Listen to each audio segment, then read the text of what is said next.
Hello, everybody. I am Coach Kiana, And I am therapist Danielle. and we are the Real on Parenting. Danielle, nice to see you. Oh, nice to see you too. Nice seeing you as well. Listen, we have to give our audience a heads up because we're new to them, right? Yeah. So you guys will see some very random moments of inside jokes and laughter. You will see some very forgetful moments of what the heck did I just say? What was I supposed to say? Go with it. Go with it. Because as part of the Right. real on parenting, it's the real in I was just, menopause, it's the real in forgetfulness. yes, we all of that. we All of have a that. lot. So Danielle, introduce yourself real quick. My name is Danielle Lipkin. I am a licensed marriage and family therapist, and I have been licensed for over 10 years. Actually, it's more than 15, to be honest. And I also have experience and a background with mediation and more specifically working with those parents who just don't get along, whether that's in an intimate relationship amongst each others or separated and attempting to co-parent and working with the little kiddos. So that's my background in regards to what I do for my 9 to 5, but also what I'm licensed in, and what my passion is as well. All right, very good. And I'm Kiana Shaw. By trade, I am a training and development specialist, certified self mastery coach, and a certified breakthrough parenting instructor. I'm also a speaker, author, and a trainer. And I am just really excited to be here. There's been so much that Danielle and I have thought about and talked about over the past few years.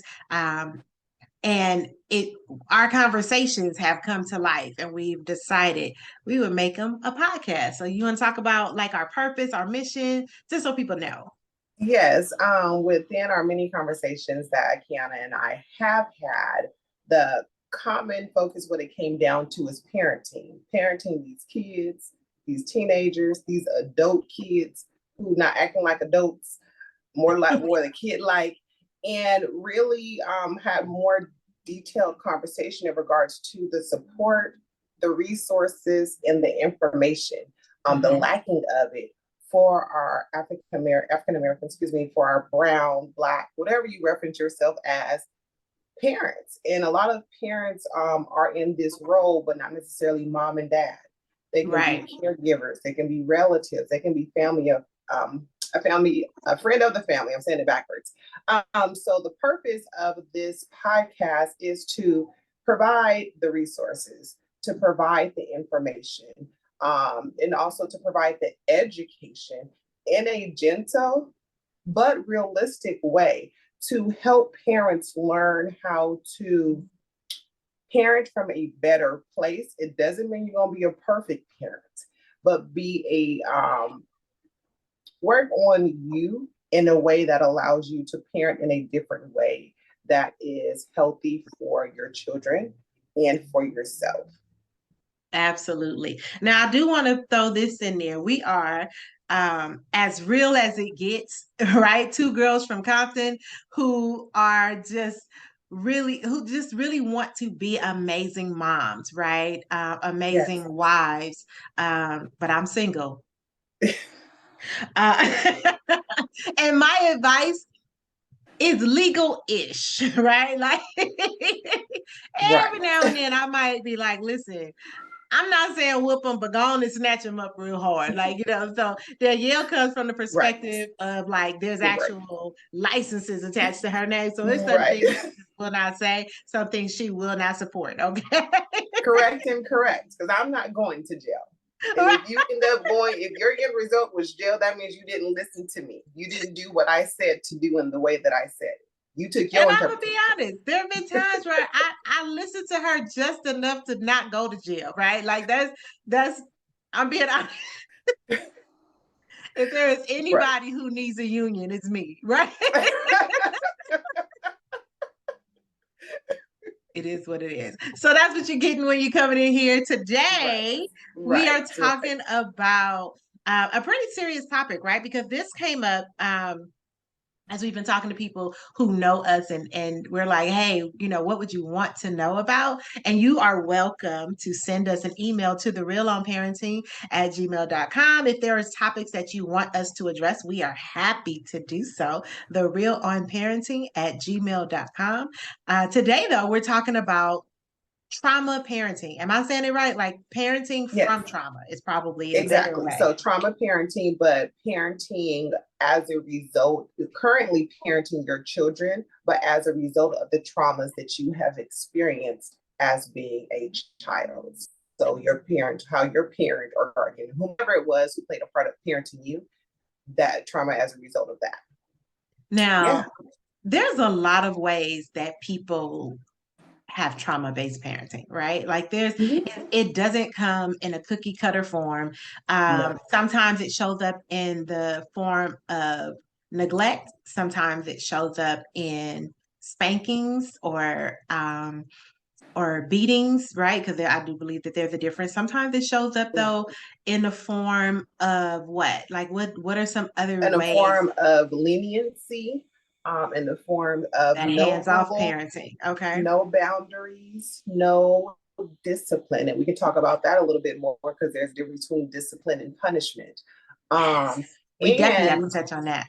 And it can be some of that can present, or a form of it is not letting your kid do anything. So that helicopter parenting, it sounds all good and great, but when you get to the basis of what caused that, what that is an emotional reaction to, that is not healthy. Needless to say, Right. it's not healthy. And we'll speak more in depth of that. So there's various ways of how a parent can parent their child as a response to their own individual trauma. Now, Childhood I can trauma, admit, and specify that childhood trauma.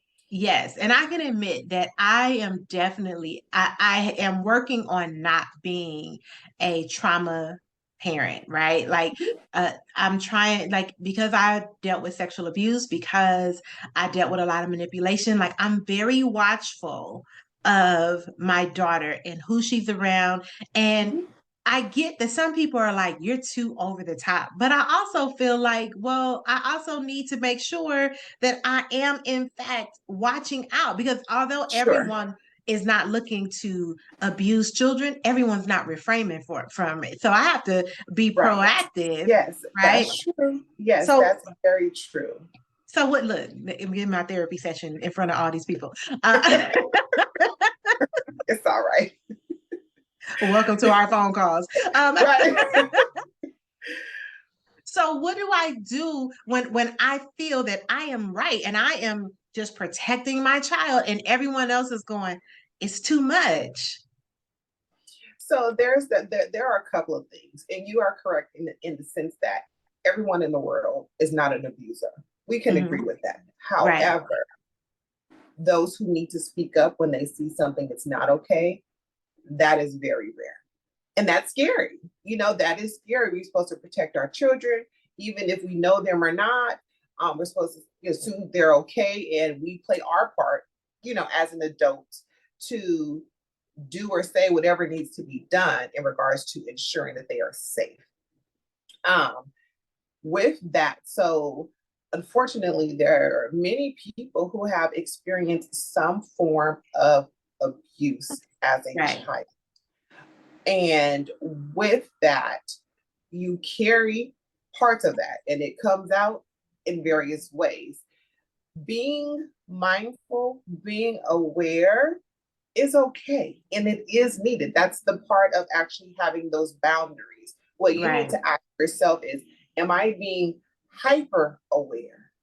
An example of that is, okay, my daughter is, she's 5. Let's just give different age range, because the parenting perspective and response for it should be different. So my daughter is 5 years old, and she's wanting to go spend the night. One of her friends from school is having a slumber night. You can spend the night. You met with the friend's mom before. You got chit-chatted because you guys attended different school events, but you never seen her household, even if you have gone to her house, you don't really know who's in her house. Is there other children? Is there other adults? Who's around? Right. There's some people who may feel, oh, that's okay because I've met this mom before. I know who she is because we've had different activities and engagements. So sure, I'll let my daughter go. And she goes. Right. And everything is fine. It can be fine. However, that level of discernment related to, is my child able to speak up for themselves? Right. Does my child have that temperament to say, this doesn't feel right? Does my child, one, do I really know this person to feel comfortable enough to take heed to what my child needs and take Right. on responsibility to make sure my child stays safe and is safe? And let's Right. jump to 10. 10 may be slightly different. And I would say this, and all of this is on a personal level. Because I would say me personally, and this my views and perspectives is slightly different in regards to certain things, but my daughter has not spent the night at anyone's house. Mm-hmm. And maybe by way of the line of work that I work in, and I hear the various stories, but right. the people, the events of the people that my daughter has brought to my cousin, she asked, "Right, can I spend the night over to the such house?" And I'm like, "Who is that? Have I met this person? You know, have I met this person's parents more than a handful of times?" And if the answer is no, to her, if the answer is no, then my response is no. Absolutely. Because I don't know them. And if it's two hands full of times, then as I think about it, but it's still gonna be no. Right. Now listen, so I've had to learn the difference between teaching my daughter caution versus teaching her fear, right? Sure. Because where I thought I was teaching caution when she was younger, I was teaching fear, right? And I can see it showing up now, right? But at the same time, well, not but, and at the same time, there are a lot of parents, there's, kids that she goes to school with. Some of them never ask questions. And I'm like, I can't send you over there and they don't. I want to know who's over there. That's a good question. One parent said that about us. She was just like, I don't know who be over there. And I'm really particular about that. When my daughter's friends are here, my brother is not here. If I'm dating, you know what I'm saying? Kayla's only outside of her dad, she's only seen me date one person. But when her friends were coming, he was not coming. Right. And a lot of times, because Kayla is gone with her dad on the weekends, like he doesn't come during the week. It's like, yeah, she'll see you every now and then, but we don't need to interact like that when she's home. And so because I feel like that at my own house with my own daughter, I'm very cautious of who I bring around other people's kids. But I also ask for IDs. I give my ID. If you don't want to show me your ID and let me know that you have a valid driver's license and insurance, she can't go. I don't care that it's a Chuck E. Cheese. For people insurances. Well, because how do I know you have valid insurance? Right. Like, here's the thing. Because I don't know you well, I got to do my due diligence. If you haven't asked for my ID and then I don't bring your baby back, you going to tell the police she went with Kayla mama? Right. Like, that is not an accurate description. I hear you. You silly. I do hear you. But I think that in itself really comes down to, like I mentioned, like that personal decision. So in instances for you, it may be yes. However, this information needs to be presented to me to make that yes stay a yes. Right. I would say for me, on the other hand, whenever it is a yes, it's never spend the night, it's a day visit. However, I have engaged with that person in such a way that I already know that information. So I don't have to ask for it or for it to be presented to me. I already have the address, already have the numbers, already have the family members. That's just how I work in general, outside of being a therapist. That is just how I roll. I know the sibling's name. I know the dog's name. I know the family makeup. Okay. I know the family tree before I get to, okay, yes, you can go on a day outing or whatever. Now I will say, as a teenager, there were times when it was somebody's big cousin and not really their mama. Oh, So maybe that that's was part of never my me. trauma. That right. That was never my case, but I would say that really goes back to, I would say, as a parent, doing your due diligence and not Right. just assuming that your child is going to provide you with all the right information that Mhm. you are asking, because your child is still to some degree is going to say what they want to say to make sure they can go. So Right. as a parent, it's not that you're going to be text messaging, her friends' parents. However, there should have been some interaction Right. with these parents. To let you know Even up if it front. is a text message, which by default, that means you have their number. You can confirm that such and such is going or was invited. You can confirm that because you are texting by way of also calling to make sure, you know what I mean? Yes, I'm definitely a Um, caller. I'm not a texter when it comes to my kid. Like that's just precious cargo. I like to hear some Yeah, it voices. is right, right. So I would say both, but I think that when it comes to, and I'm speaking this from, whenever I speak, I'm speaking from professional and personal, but I also remember I'm different. I operate different. So when I text my friend's mom, I know it's her because we've talked on the phone several times. But whenever Right. it comes down to an outing, an event, oh, it's a conversation. It's not like, oh, we doing this and no, no, no, no, no, no. I'm about to call you. That's what that text is. And then I give the call and get the information Right. that's needed. Absolutely. Now, I don't want to stay on this topic because I feel like there's more to trauma parenting, right? So Sure. I know that there's like managing emotions, right? Managing strong emotions, and having that difficulty in doing so because sometimes we grew up in, households where anger or sadness are the only emotions that were really Emotions. expressed, right? Right, So right. what does a parent do, right? From because mine is legal-ish. So let's talk to you. What what does a parent do when they're having difficulty with that? Well, one thing that all parents should do, no matter how old their children are, is actually validate their children's feeling. I would say from growing up, it like you mentioned, I saw anger, I saw some sadness. I can count on one hand, and that's not good, but I can count on one hand sadness. Right, Anger, unfortunately, is the norm, right, unfortunately. So, and all that's in between, not that it didn't exist, but I didn't see it. I right. knew that it was there, but I never saw it within my household. So, as a parent, you do need to validate your child's feelings. Okay. Feelings are not right or wrong because you cannot tell your child what they're feeling. That's their body. Now, let's talk about that because Okay. I think a lot of parents, particularly those of us in the African American community, we have this tendency to like act like our kids don't have feelings. Like they're not allowed Yes. to express them. They're Yes. not validated in any kind of way.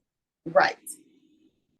So, and when that is going on, how do we break that I don't want to call it a generational curse, but No, how it do we really break is invalidating and is you're telling your child what you're feeling in your body.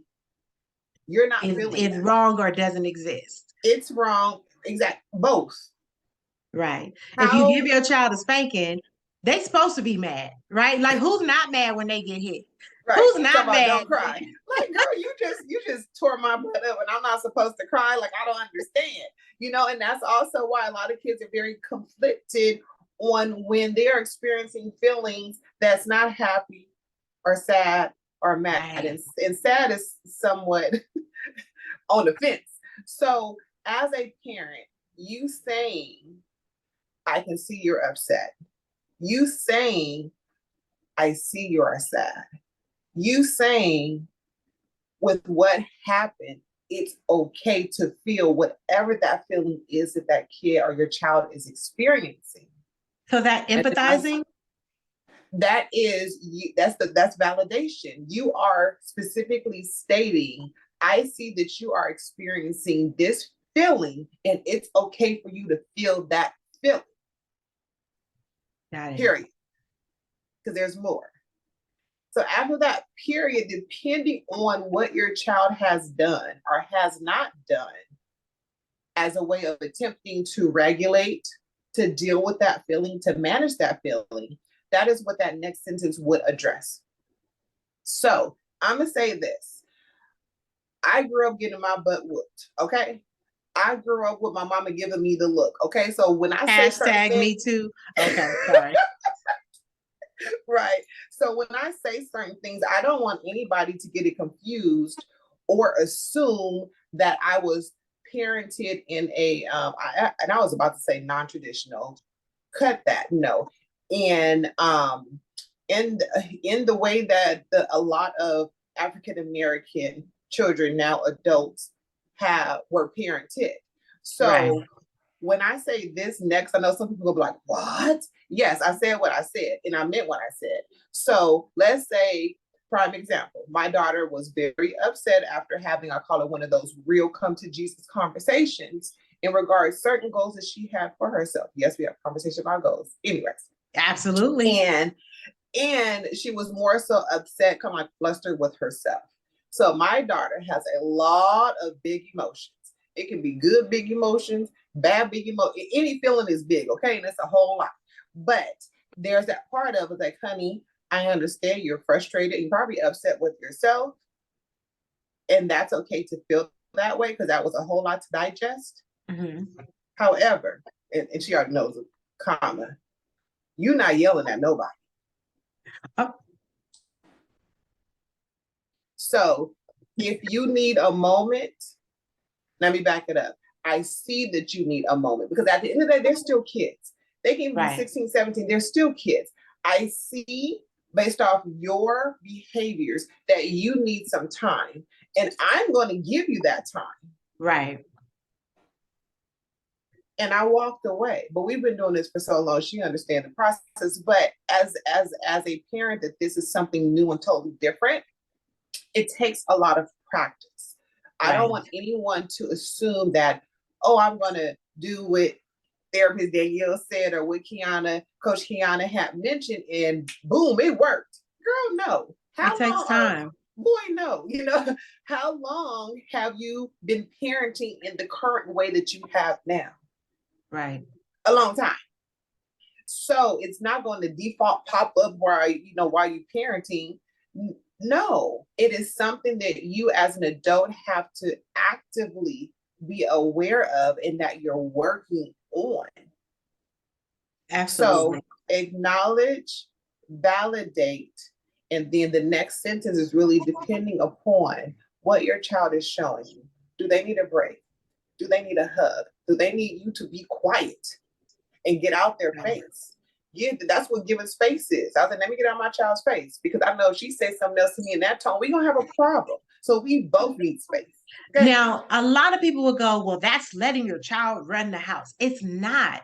It's understanding that they are a human being. And I ask my daughter, sometimes I can see it in her face. Do you need a hug? Do you need to cry? Right? Because if she needs to cry, I gotta give her that space. Sometimes she's like, no, I don't want to cry, but I see those tears and I go, okay, go ahead. Right. And then sometimes I just grab her and she falls into my arms and she's just like, because she's upset. But we got to give her that space. I think that sometimes we forget that kids are human beings, and the same way our spouses, right? The same way we expect our spouses to hear us out, our kids need to be heard out because they are people. Right. And the phrase of kids need to be seen nor heard, that's what continues the abuse. Just to put it out. That's the hard truth. That's that ouch. Yes, I'm coming for the pearls. That is what supports the continued abuse. Absolutely. And we have to break that cycle. We have to be willing to understand that how we were parented, while it may have yielded some great results, it still yielded some trauma. It still yielded some level of discomfort. Some of us are still looking for apologies, right? That we're never going to get. That again. Yes. We're still looking for apologies from people who said, I did what I knew to do. That don't mean I don't need an apology. I did what was best at the time. That At the does not time. mean I don't need Yeah. an apology. Right. Right. It happens. Right. Like we have to get used to, we have to get okay with telling our kids, you know what? I'm sorry. I told Kayla yesterday, um, there was something that she did, and I was like, no, it was the spray bottle, right? She's cleaning Okay. up. So this was like maybe 2 months ago. And I was like fussing about her using the spray bottle. And I'm like, you putting too much. Like, why would you use that much? And she was like, it just kept going. And I'm like, so I'm cleaning the bathroom yesterday and the doggone spray bottle. I'm like, why is this spraying so much? And I know what you're I talking went about. right back to that conversation. And I said, Mommy owes you an apology because Yes. you told me that that's what happened. And I was fussing about it. And Right. here we are revisiting this. And so I want to say, I apologize. She was just Yes. like, whatever, lady. Like, right. She's just like, I am past that moment now. Right. But at the same time, Right. I felt bad. I'm like, I need to make sure that I apologize to my child because Yes. she deserves that. Yes. She Yes. deserves it. Right. And you're so right. As adult, well, let me say this, just because we are an adult does not make us right. We Oop, all are oop, human. oop, oop, oop. Jump in the way back machine. Go back about 10 seconds. Say that again. Just because we are an adult does not default mean that we are always right. Because we're not. We're human. We're human. And when you present yourself in that way to your child or children, it creates a lot of issues in the future when it comes to relationships, when it comes to work relationships, when it comes to friendships, when it comes to anybody in an authoritarian figure or place of your child. So we are wrong at times because we are human. Your child needs to hear you say, my bad, I was wrong. Your child needs to hear you say, like you say, Kiana, even though that was a week ago, mommy's sorry because you were telling me the truth. And in that moment, I really wasn't believing you, but then it happened to me. I apologize. They need to hear that. And we'll say that's another discussion down the road, but they need to hear and understand that just because it is an adult in any capacity does not default mean that they're right all the time. Absolutely. And when we consider, a spouse that won't be wrong, that like no matter how wrong they are, they won't be wrong, right? When we consider a spouse that comes at us and they're yelling and we like bring it down 3 notches, right? Like we sometimes we got to remember our children feel that exact same way. They want us to bring it down some. They want us to admit that we're wrong. That's just relationship with a person. And I think sometimes we just look at our children as accessories and they're not. They're whole people. They're just the kids. They'll be all right. No. They won't be all right. Right. They're gonna be needing therapy. They probably not, and no disrespect. And that, let me say this: when I always say no disrespect, that's my disclaimer. That Disrespect is that's a hard truth. Know that I've said something that's really a hard truth. Things that we're talking about and things that we are stating and going in depth. These are hard truths, and these are truths that are challenging and going against how you were raised, your upbringing, what your mama, your grandmama, your grandfather, your daddy, your uncle, your brother said to you is going against all of that. And within the things that we're speaking of, it's going to challenge you to address you as a child. Yeah. When your child needs a hug, when you see they need a hug, in turn, that's you hugging your inner child. And not you saying, I didn't get hugs and I was okay. No, just know that if you think that any time in your life, just go and give your child a hug. Default. There you go. That's what that means. You know what? So real quick, and because I know we're gonna end soon, but I have a family member who said like he thought that like his friend was being sexually abused because his father hugged him and kissed him all the time. And he was just like, I just didn't know that. He was like, and then I have my own son, and he's like, and I was like, I want to hug my son. I want him to know what it's like to have hugs and kisses from his dad. He's like, I want him to know, like, look, if I'm laying in the bed watching TV, you come get in the bed. Right. Like, and that's Right. okay. I remember, I think it was Smokey Norfolk, like, had a photo of his son, and the son was grown, like, he like 16, 17, or something, like a big kid. And he was laying on his chest. Mhm. And there was all this talk about how it's inappropriate. And I was going, no, that's actually love. I want to go lay on my mom's shoulder. Right. She'd be Right. like, girl, I carried you for 9 months and you had a twin in there. Get Right. off of me. But I want to go, you know what I'm saying? Like, we yearn for Yeah. that intimacy, but he's breaking that curse because he is constantly telling his son he loves him. He Yes. constantly Yes. hugs his son. Yes. And I Yes. just love that. I'm like, there's relationship building that has to happen between Yes. parents and children. I don't care if it's father, daughter, father, son, mother, daughter, mother, son. I don't care. Right. We Right. have to build that relationship and that intimacy, the appropriate intimacy, because how else are they going to Right. know what's inappropriate? Exactly. And that continues on the forms of abuse. And not saying that anybody asked for it, not saying anybody said, do that to me. No, no, no, no. It's just knowing what's appropriate, what's not appropriate, knowing what's okay. So some Right, people feel that if they feel lonely, then there's something wrong with them. No, there's nothing wrong with you. That's normal. right, Obviously, feeling lonely is not a feeling that's like, oh, yes, I feel lonely. No, it doesn't feel good. However, how do you address that? You don't continue to stay alone, even though that's probably what occurred when you were feeling that as a child.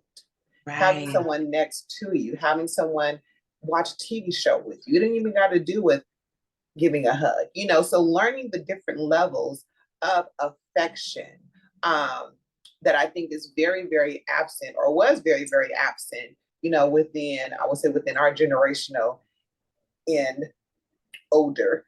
And I'll say for various reasons, but just know the way that you were parented doesn't apply to now, because of right. life is totally different. We gotta touch on that and on another show. Like, because parenting is so much different. It's Like, there's different. just whew, there's more. It's different. There's more to talk about on that. But we're gonna end today's show. Thank you Yes. all for joining us. We love it here, right? Yes. Thank you to We do. We do. Brownstone Worldwide, for just loving us and bringing us into the family. We are grateful to be here. If you have any questions, any comments on the show, ideas that you want us to consider, email us at therealonparenting@gmail.com. Put it in the subject matter. Like, let us know what the email is about. Because I'm gonna be honest, Danielle don't be opening the emails, and I only open the ones that, like, don't make me work so hard. I'll put it out there.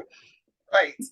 Be specific, come correct, right? And be Yes. respectful. and, Because we and are two girls from respectful. Yes. Compton. And you mess around and find out. Oh, goodness.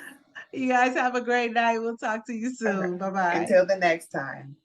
Bye.